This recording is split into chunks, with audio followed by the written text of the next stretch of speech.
What's up, my wizards? It's Dev, SBMTG. We like magic, and today I've got a surprise for you. More core set spoilers. There's kind of a lot of them like every day. So let's go ahead and get into it, because we got like 20 cards to talk about.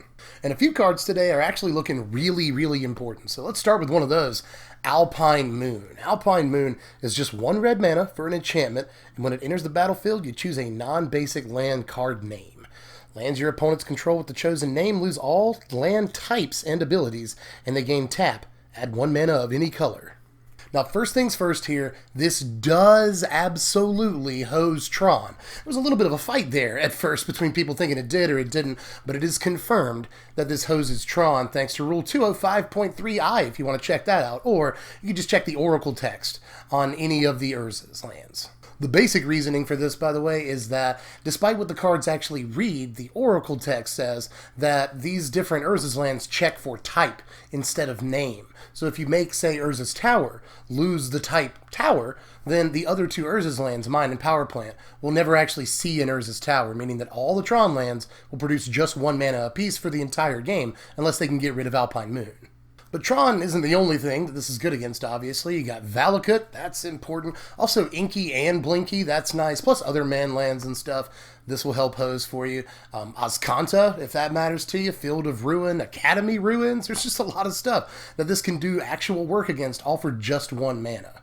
Now, it's my personal opinion that this is going to make a huge splash in older formats. You know, a lot of modern decks are going to want this over a card like Blood Moon because the difference between 1 and 3 mana is just astronomical. That's a huge difference. I mean, this costs literally 1/3 of what a Blood Moon cost, and it doesn't hose your own lands. Like if you're playing Affinity, you've got Nexuses and such, Nexi, and this won't hose them, which is actually a huge difference too. And just to finish things up here, this also supports my idea that they might reprint Tron lands in Standard. We already got Damping Sphere. Now we got this. I'm telling you guys, it's always a possibility. And if they do reprint them, that'll give us a chance to actually print them with the Oracle text and with the land type on them. So I think that could actually, it's a stronger theory every day. So this card, even though the name sounds kind of like a crappy like 90s alternative band, like it's going to be an important card. But let's move on to Metamorphic Alteration. This is 2 mana, 1 and a blue for an aura, enchant creature. As Metamorphic Alteration enters the battlefield, choose a creature. Enchanted creature is a copy of the chosen creature. There's obviously a lot of neat stuff you could do with this, I would imagine. You know, a lot of people have come up with fun stuff already. You know, copy their legend and use it as removal, sort of. Or just make the biggest creature on their side of the field into the smallest creature on the battlefield at large. So that's an idea. Plus, there's obviously ways that you could equip this to your own small creatures and make them into maybe your opponent's biggest creature, or, you know, your biggest creature too. So I could see things being done with this, although I'm not totally sure that all those ideas will come to fruition. You know, we'll see if the card is truly good enough, but there's obviously a lot of cool tricks. Now, the next couple of cards are going to require a little bit of a rough translation, so if the names change in the future, don't hold it against me. This is just the information we have right now. First of all, though, let's look at Hungry Hydra, which I just really like. This is X and a green for a Hydra. It's a 0/0, but it enters the battlefield with X +1/+1 counters. And it can't be blocked by more than 1 creature. And when it's dealt damage, you put that many +1/+1 counters on it.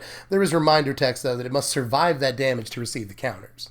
So this is neat. It's not Protean Hydra, but it can't be blocked by more than 1 creature, so they just have to chump it all day. They can't gang tackle it or anything. And if you can somehow give it menace, it can't be blocked, which is that's a kind of a cool thing to do with it. But aside from that, I'm not really sure how big of a splash the card is actually going to make in constructed play. I really want to see the card in Standard, and it might have a chance. I guess you could make the argument it could be in a mono green Stompy deck. And really, I mean, it only costs the 1 green mana to actually cast, so it's possible to play it in 2 and 3 color decks. But if it does have a home, it'll probably be in Stompy, which is getting so many good pieces that I don't know if it's going to fit the Hydra. But I've told you before, Hydra's one of my favorite creature types. I've always liked stuff like this. I think it's really clean now that we're getting Hydras that are just, since Protean Hydra, that are just like X and a green, it has that many counters, plus upside. And this has a lot of upside, so there's a potential that this is a real card. There's a couple of downsides I should at least discuss before I move on. Like, one being that Fatal Push is going to kill this no matter how big it is, but Fatal Push is only in the format for like 2 or 3 more months. after a core set comes out. So there's that. But Seal Away also doesn't care how many counters are on it. Settle the Wreckage. I mean, there's plenty of stuff that can be done about the Hydra. Cast Down. Well, there's a lot of options. So I'm not saying it's the best creature in the world, but what I do like is the fact that I grew up with Hungry Hippos. So when I see Hungry Hydra, I just get the mental image of all the heads just like going after marbles. But enough with the jokes. We gotta actually move on here. Again, there's a ton of cards to look after. But here's another rough translation. This is Sarkhan's Broken Seal, or perhaps Sarkhan's Seal Breaker. It's 4 mana, 3 and a red for an enchantment. Now, I'm going to read this the way it's been translated. It's going to sound a little weird, but this is the way it's translated. Whenever you cast a creature spell with power 4, 5, or 6, you may target a creature, planeswalker, or player. Sarkhan's Broken Seal does 4 damage to the chosen target. And whenever you cast a creature spell with power 7 or greater, Sarkhan's Broken Seal deals 4 damage to all creatures and planeswalkers each opponent controls. Now, what I'm not really sure is why the wording is so complex here. It could just say, whenever you cast a creature spell with power 4, 5, or 6, deal 4 damage to any target. It feels like that would be more compact, and because of space limitations, that's what I've written on the translation, so sorry about that. But this actually doesn't look terrible. You have to take a turn off to play it. I never like that with like any card. I don't like cards that don't do jack the turn that you play them. There are ways to make this do a thing the turn you play it, but it seems like it might not be worth it. But there's plenty of ways that you could follow this up with something insane. Like something people have been saying is Yargle. You can just Yargle the turn after you play this. Yargle as a verb sounds weird. I'm sorry, that kind of sounds gross. But you can also play like a Gigantosaurus the turn after if you've got all the green mana for it. And those will both Yargle and Gigantosaurus will like semi-wrath the opponent and take out planeswalkers too while it's at it. So it seems like a good play right there, right? And like anything even relatively big that you cast is going to either hit him in the face for 4 or dome a planeswalker or kill a big creature, relatively big creature. Or small dudes. Like 4 damage is nothing to sneeze at either. So no matter which of these two paragraphs of text, it feels like a paragraph apiece, that you're triggering, you're actually doing something really, really desirable. Like it turns all of your relatively big creatures into burn spells. And that's a neat dynamic. I'm not really sure how the card's going to do, if it's a little bit too expensive, or again, it just doesn't do enough the turn it hits the battlefield. To really see a bunch of competitive play. But we'll have to see. I mean, these are two very obviously super powerful effects. But moving on, here's Nightmare's Thirst right here. It's just 1 black mana with awesome art, and it's an instant. You gain 1 life. Target creature gets -X until end of turn, where X is the amount of life you've gained this turn. I actually put a little bit more of a maybe on this card than a lot of people do. First of all, it's just 1 mana at instant speed to kill whatever X1 creature you want to kill, and that's at least decent. But I guess we already have like Fungal Infection for that, so like why is this better? And I think it's because cards like Battle at the Bridge and Moment of Craving, Essence Extraction, Vraska's Contempt, like all those cards exist. There's a lot of life gain mechanics in this set and obviously standard at large. We've got the life gain deck that uses Crested Sunmare, which we'll talk a little bit more about later, believe it or not. Plus like Black-White Knights, Black-White Vampires. A lot of lifelink creatures there, so there's plenty of ways that you could maybe make this spell work, but is it worth the slot? I'm not sure, especially while Fatal Push is still in Standard. But I could see this being an actual, really, a played removal spell at some point in the format. Probably no more than a 2 or 3 of, I would imagine, and maybe even a sideboard piece. But I do think this has potential to actually see play, despite the fact there's a lot of people poo-pooing on it. Up next, here's another thing that's black and works with life gain. It's Epicure of Blood. It's 5 mana, 4 and a black for a 4/4 vampire, and whenever you gain life, each opponent loses 1 life. I actually kind of like this, although I don't think it's entirely competitive or anything. I have a right to like this card. How about that? And this is a vampire, so it might work decent in like a budget vampires deck with a lot of lifelink. Seems like it'd be kind of good, I guess. Plus, we've got a bunch of other ways to gain life in this format. And I just don't think that it's entirely terrible. I think 5 mana is a lot. It's a lot for Standard, and even though the card is common, 5 mana is also a lot for Pauper. But we'll at least give it a shot, right? I mean, it looks like a fun card. I like cards like this. I like cards that turn life gain into, I was going to say a viable strategy, but a card that gives life gain some offensive capabilities. And this does that. And there's cool stuff about it. I like the callback to Sanguine Bond, I think it is, in the art. And on top of that, it's really cool to have yet another thing that works with Exquisite Blood just infinitely. So just check another box right there. So I think the card is really neat in a couple of different ways, but again, I don't really expect it to show up too much. But that said, there will be budget decks. You know this channel, there will be budget decks.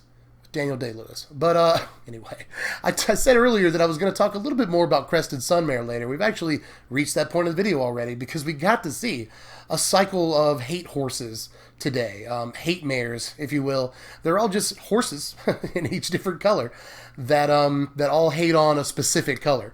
And a bunch of these look really, really good. So let's go through these real quick. I'll start with the crappy one. This is Surge Mare right here, and they really missed an opportunity to call this a seahorse, but it's a horse fish. It costs 2 blue mana, it's a 0/5, and it can't be blocked by green creatures.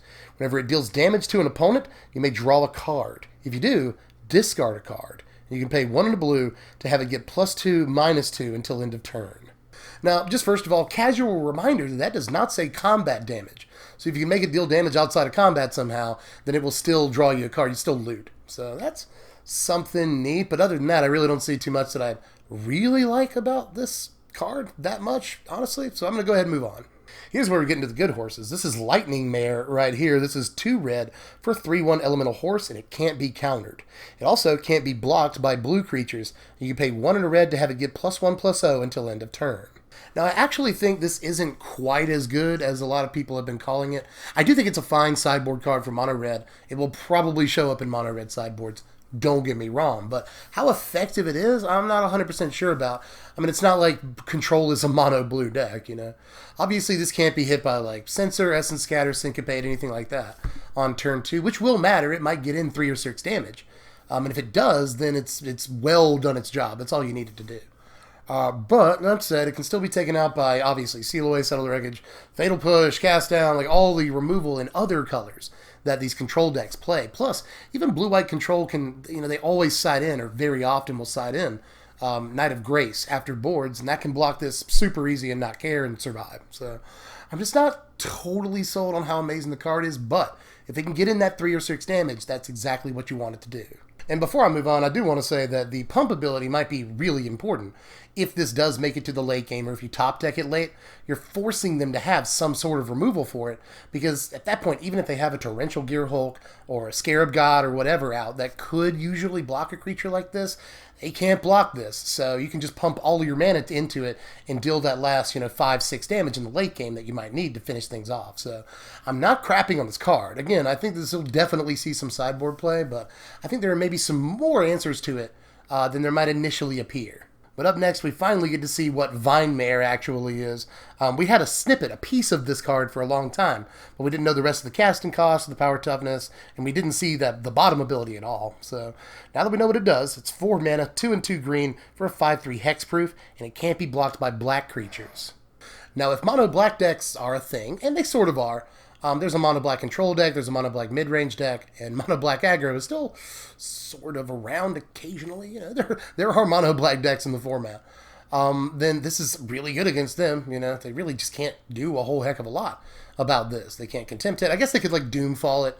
That's at least an option. But aside from that, they have to play artifact creatures to be able to actually do much about your Vine Mare. I guess they could block it with a Heart of Kiran, but that would kill their Heart of Kiran, which is probably exactly what you want. But against mono black, I think this might be just straight up better than Bristling Hydra. So at least keep that in mind. I think this card looks really good against one specific thing, but maybe not a whole heck of a lot else. But again, could easily be a sideboard card, which is what these are meant to be anyway. Now, one of my favorites of the bunch is Shield Mare. This is 3 mana, 1 and 2 white for a 2/3 horse, and it can't be blocked by red creatures. When Shield Mare enters the battlefield or becomes the target of a spell or ability an opponent controls, you gain 3 life. Well, I really like this thing, man. The enter the battlefield trigger is really nice, and if they ever have to target it with a removal spell, that's another free 6 life. So against mono red, this is just unbelievable. It does have maybe the worst stat line. 3 mana, 2/3 could be a little bit better. Don't get me wrong. And I don't know how often you'll be attacking with it against mono red. It looks like you're going to mostly want to block. But that said, maybe it's just meant to race mono red. But you get in with it every single turn until you force them to kill it and gain you another 3 life. So, I don't know. Maybe it's better than I think on the attack, but I mostly think that you want to, play this, gain your 3, leave it up to block, and trade with something. Or maybe force them to remove it if they don't want to trade a creature. So, this really slows their clock down, and that's what you want to do. So, I like this card an awful lot, and I like that I guess all the horses have synergy with Crested Sunmare, because they're all horses. But this has the most synergy with Crested Sunmare, and it's on color. So I like a lot about this, and I'm going to want to play it. I'm going to want to play you, buddy. But up next is the horse everyone's talking about. This is Plague Mare right here. It's 3 mana, 1 and 2 black for a 2/2 Nightmare horse, and it can't be blocked by white creatures. When it enters the battlefield, creatures your opponents control get -1/-1 till end of turn. Goblin Mane Whirler, if you will. He whips his hair back and forth. I don't know, man. Like, remember when we said Chain Whirler was a mistake?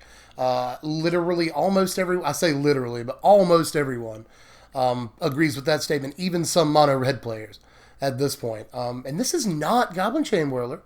I'm not saying that. Peel back on the comments section. Chain Whirler has a really good body in combat. I mean, a 3/3 first striker is very good. And this also doesn't hit Planeswalkers. It doesn't hit your opponent for the point of damage.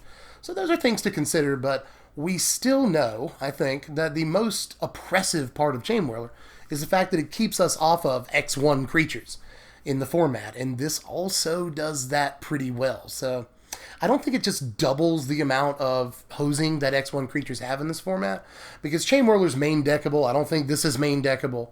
So at least there's that, but it's still another thing that makes, at least mono white aggro, like, terrible. And it makes, Glintseef Siphoner and even Champion of Wits, like, bad cards. A lot of cards in red are really bad, ironically because of Goblin Chain Whirler, but now also because of this, Earthshaker Kenra, Bomat Courier, a lot of other stuff. So I just, I'm a little flummoxed that they would print something like this immediately after Chain Whirler.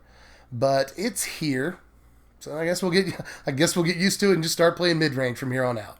I should finish up, though. Here's Diamond Mare. It's just 2 mana for an artifact creature, horse. It's a 1/3, and when it enters the battlefield, you choose a color. Whenever you cast a spell of the chosen color, you gain a life. It's a 2-drop horse that actually has a decent, power to toughness ratio, so it can block really well. And it gains life too, so it works with Crested Sunmare really well. I like this, man. I don't think it's going to be it's going to see much play, don't get me wrong. This is something else that could hose, mono red aggro decks. So that's, I don't know. I like a lot about it. I like the cut of its jib. I like the cut of its hair. So, I don't know. I'm not saying that, Diamond Mare is incredible or anything, but again, decent stat line for its casting cost. Any deck can play it. Could potentially help hose mono red or at least slow them down. And aids life gain strategies. I mean, what's not to like? This is a solid creature. Now, we only saw one reprint today, but just like the reprints we've been seeing, it's definitely worth it. I think after Crucible and Scape Shift got reprinted, everyone thought, okay, Wizards that's probably it, right? I mean, there's no more ridiculous reprints. Well, actually, turns out we also get Omniscience back in this core set. In case you have never somehow seen this card before, Omniscience is 10 mana, 7 and 3 blue for an enchantment, and it's pretty simple. You can just cast spells from your hand without paying the mana cost. You can cheat. Now, in case you were unaware of this, Omniscience is $30 at least right now on TCG Player, and some copies that are, near mint can cost in the upwards of $40. So this is an expensive card right now that Commander players love, and it's actually a huge part of a Legacy deck as well. Legacy Show and Tell plays Omniscience, obviously. If you've got a Show and Tell, what's the absolute best card in Magic you could play with it for free? Probably Omniscience, because you just play every other card in your hand for free from then on. So this is actually a very important card in Legacy and Commander. We'll see if we can make it work in Standard. I doubt it, but it would be really nice. But if anything, a couple of formats got a reprint of a card that's relatively expensive. Let me just say that. I don't think Legacy players care that much about cost. It seems that way, playing $6,000 decks. So, but Commander players definitely do. They definitely do. So here's an easy way to get that Omni. But oh boy, here's Chromium the Mutable up next. 7 mana, 4 in Esper colors for a 7/7 legendary Elder Dragon. It has Flash, it can't be countered, it has Flying, and it has Discard a Card. Until end of turn, Chromium the Mutable becomes a human with base power and toughness 1/1, loses all abilities, and gains Hexproof. Can't be blocked this turn. Well, this just looks like one of the best control finishers of all time, and a great mirror breaker for that matter. You know, can't be countered. This is obviously great in the control mirror. It's got an amazing protection ability that I think is going to be way better than Nizahal once rotation hits. Up until rotation, I think maybe Torrential Gearhulk is just better. But I wouldn't be surprised if you see them alongside one another. Let me say that, because Control could easily play a one of this alongside Torrentials, or maybe as its only win condition even. Other than maybe Teferi. You know, Teferi -3ing himself over and over. Always a classic troll win condition. But, you know, this could be another win condition for Control, especially post-rotation, where I think this is just a better option than a card like Nezi. Because the flash is just of utmost importance. I think it protects itself better and more easily. Especially, I mean, this is a format where we have, you know, Reliquary Tower and Pull from Tomorrow for a couple of months at least. So cards like that are going to make this just very, very easy to protect itself. You know, you're effectively just giving it hexproof whenever you discard a card. But do note, by the way, I think this is funny, that it also can't be blocked when you make it a 1/1 human with hexproof and no abilities other than those. So live the dream and deal the very last point of damage in the game by just getting through unblocked with a Chromium as a human Chromium. That seems fun. This thing just looks absolutely crazy to me. I've seen people saying it's not enough, but I don't get it. I know it costs a lot of mana, but it just looks like a righteous control finisher. That's going to be tough for them to do a whole heck of a lot about. But up next is Isareth the Awakener right here. It's 3 mana, 1 and 2 black for a 3/3 Death Touch. It's a legendary human wizard. And whenever Isareth the Awakener attacks, you may pay X. When you do, return target creature card with converted mana cost X from your graveyard to the battlefield with a corpse counter on it. If that creature would leave the battlefield, exile it instead of putting it anywhere else. If you can just get one attack step in with this, you can probably do some gross stuff. But it all depends on whether or not you're set up. There's a relatively high opportunity cost to this, a high deck building cost, so I'm just not quite sure whether or not this is really standard playable. I want it to be. If you can get any advantage off of it, it seems pretty good. And if you can get more than one creature out of your graveyard, it seems pretty good. But it is really susceptible to removal. So I'm just not quite sure if this is really going to see play, but I can see all the arguments for it, and they're very good arguments. We also got to see Open the Graves. And this is another card I want to like. This is 5 mana, 3 and 2 black for an enchantment. Whenever a non-token creature you control dies, create a 2/2 black zombie creature token. First of all, I just want to point out the dude like hiding behind the tombstone there. It's a great touch. But this is like a bridge from below, kind of. It's a bridge from be slow. Let's put it that way. 5 mana is a pretty big investment, and you really want this to be doing something the turn it enters the battlefield. It can, if you have like free sacrifice effects, and we've got a couple of them in the format, so maybe. And with cards like Anointed Procession or Hidden Stockpile, maybe, possibly, can get something working. So I'm not actually completely adverse to this card. I think it's possibly playable in the right deck, especially in like an Aristocrats type deck that's sacrificing creatures for value. This can get you effectively twice the amount of dice triggers that you would normally get, or sacrifice creatures, or whatever you're aiming for in your Aristocrats build. So I think this could be borderline playable depending on what the format is sort of shaped around it. You know, in a vacuum, this card looks really slow. But if it's got the right tools, it could be okay. So, again, yet another black card that it's a little tough to evaluate. The text box on the card, just like the last couple of cards, is really good. But it's whether or not the card is a little too slow or a little too do-nothing when it hits the battlefield. Which are, again, very important factors in Standard. So I'm not holding my breath that the card is going to just bring change to Standard. But I do think there's really cool stuff you could do with it. Abusable stuff. And again, sweet budget stuff. Good budget options. Because I really don't see this card, being $1 million. But who knows? Maybe Commander players will love it. I bet you do. Because there's plenty of stuff. Plenty of wicked stuff Commander players could do with this. Just Ashnod's Altar, anybody? This is good. This is probably good there. But aside from that, I think that, again, if we can abuse this card, it's amazing. If we don't have the proper tools to abuse it, it's bad. So we'll have to wait and see. Here's the last translation of the day. We've only got a couple of cards left after this. This is Contrite Cleric right here. It's 2 mana, 1 and a white for a 2/1 Cleric Spirit with flying. And it has Sacrifice Contrite Cleric, Exile all cards from target player's graveyard. Well, this looks okay in a few different ways, actually. While Godfarer's Gift is still a deck in the format, this looks like a good mirror breaker, if you're interested in that. It can always sacrifice and then come back as a 4/4 flyer that still has the ability to wipe the opponent's graveyard and leave yours intact. That's, it could definitely be worse. That seems pretty slick. Aside from that, it's sort of a hate bear for the modern hate bears deck. If you're going to do that, Modern Death and Taxes might want this card too. There's a few modern decks actually that could really like this card. Obviously, there's a modern blue-white spirits deck that sees some play, and it might want this too. It's a spirit.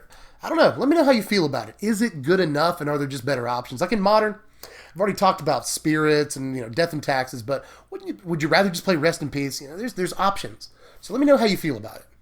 But up next, here's Goreclaw, Terror of Kalsisma. It's 4 mana, 3 and a green for a 4/3 legendary bear. Finally with a legendary bear. Creature spells you cast with power 4 or greater cost 2 less to cast. Whenever Goreclaw attacks, each creature you control with power 4 or greater gets +1/+1 and gains trample until end of turn. I am not as high on this card as a lot of players are. Even Spikes. Full-on competitive players, some of them saying, like, this really has a chance. I will agree with that to an extent.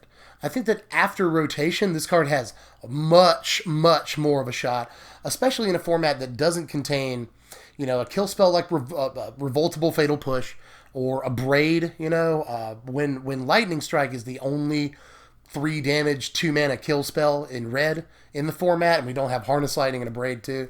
I think this card just jumps up in playability. So maybe after rotation. And there's also the fact, by the way, another strike against it, I think, is that it doesn't make like Steel Leaf Champion or even Gigantosaurus, for what it's worth, cost any less. And I'm not really sure how I feel about that synergy. I think this card might be more for Commander players, and Commander players probably love it. But in Standard alone, there's lots of stuff just in green. This makes Verdurous Gearholt cost 3 mana. It makes Ronus cost 1 mana. It makes Galta unbelievably cheap, and we've seen a lot of cards that do that lately. And by the way, I just want to point out, I only have talked about green creatures this makes cheaper. I mean, I haven't brought up Rekindling Phoenix or Glorybringer or anything else at this point. Lyra Dawnbringer costs 3 mana if this card's out. That's a pretty good thing on curve. Like, you could always treat this like a monument. Like, let's just say that you go like Lana Relf, turn 2, Ronus's Monument, into turn 3 this. Well, the next turn, you can play huge creatures. At that point, on your turn 4, you could just empty your hand with enormous guys if you had that setup. And I'm not even sure that you need the Ronus's Monument, to be honest with you. If you just get this out on turn 3 with Lana Relfs, then your turn 4 can be stacked. Like, you could play 2 huge dudes on turn 4. So don't get me wrong, again, I think there's definitely a lot of upsides. It's a bear with upside. But here's the last card spoiled today, so far at least. This is Amulet of Safekeeping, and it looks pretty great. This is 2 mana for an artifact. Whenever you become the target of a spell or an ability an opponent controls, counter that spell or ability unless its controller pays 1 mana. And, on top of that, creature tokens get -1/-0. Look at all of the things this card does. I'd say this is probably a card meant for modern more than anything else, where it slows down burn decks. It obviously slows down storm decks. Empty the Warrens becomes terrible in every way. But even Lingering Souls becomes really bad, and any tokens deck becomes terrible. So there's just a lot of applications out of the board for a card like this. And who knows, it might even be playable in Standard if we see a halfway decent burn deck. Like if Mono Red Wizards is a thing, or Blue Red Wizards is great. After rotation, if we get another good 1-drop wizard to replace Soulscar Mage, I think the deck needs to do that. But if it's a real deck after rotation, this could definitely work against it. For the most part, I think this is a modern sideboard piece, and a really good one at that. Feels good, actually, after a string of cards, and I'm like, I don't know, it looks good, but maybe not. It feels good to just be like, oh yeah, this card's good. This will see play. And I really don't have much else to say about it. It just seems simple to me. The card is obviously meant for very specific strategies, very likely in modern. And it's going to help. It's going to help against them. And that's pretty much the end of it. So I guess I'm tapped out for now. If there's any other spoilers tonight, I might try and hop back on camera for you guys. And by the way, you may have noticed the camera's fixed. My wife had to fix it. I kept looking at it what's wrong with it? My wife did a quick Google and just fixed the camera. So thank you, love. In there, she's napping right now. She can't hear me, but she really helped save the entire channel by fixing this camera. So thank her in the comments. But in any case, that is all I've got for now, and I'll probably end up seeing you again tomorrow because there's going to be a bunch of spoilers again tomorrow, and who knows what crazy thing they'll reprint. So or what crazy new card they'll print. Because there's obviously really good new stuff for anyone that was afraid core set was going to be bad, or too simple, or just full of like lower powered stuff. I think we've put those fears to rest. So definitely keep tuning in for spoilers because this set looks bonkers. So make sure that you're subscribed to the channel, hit the bell for the notifications, like this video if you enjoyed this video. Check me out on Twitter if you want to follow me. I talk about Magic and other things at SBMTG Dev. Throw $1 in the Patreon pot if you want. Helps a lot at patreon.com/SBMTG. Link in the description, or first link in the description will be to my sponsor, TCG Player. A lot of these cards are already priced individually if you're interested in just sort of looking at a price guide. We don't have Inquest anymore. We don't have like Beckett anymore, so that kind of sucks. If you need a price guide, TCG Player is probably the best way to do that. So just make sure you click the link in the description because it helps the channel out just when you do that. Actually, I just reloaded Mythic Spoiler. I really hope you stayed for the entire thing.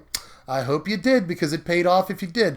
I actually reloaded Mythic Spoiler, and there is one more new card, and it's relatively exciting. So let's take a look at this. This is Cleansing Nova. Cleansing Nova's 5 mana. This is 3 and 2 white for a sorcery. Choose one. Destroy all creatures, or destroy all artifacts and enchantments. Well, alright, this is another card that I can just immediately look at and be like, that's good.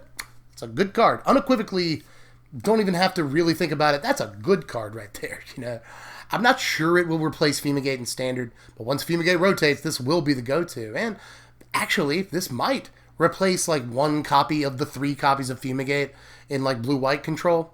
I can see like a 2-1 split with this, because it can do something even against like non-creature decks. It can take out enchantments they might be playing, or artifacts they might be playing. So I like that. I do like that. This has a lot of versatility, a lot of flexibility too. So both choices are definitely decent, especially too, by the way, if you're playing like a deck that, if you're playing against a deck that has cast outs and Ixalan's Bindings and Seal Aways and all these, white enchantments that shut your guys into exile, then this can be really, really good against them. It's good to have a global kill all enchantments or kill all artifacts. We needed that.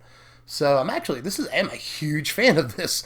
As a matter of fact, like this gives control decks something to do with their Wrath. Like your Wrath isn't just blank against some non-creature decks. So this is fine. This is more than fine, actually. And I shouldn't have to mention this is probably going to be like a staple EDH card until the end of time. So there's that too. Okay, now I'm officially done. And I'm not going to go through all the YouTube stuff. I've already done that. All I get to say now is I'll catch you cats later. I'm Dev from the Place. Thanks for watching, my wizards. Spread love and be kind.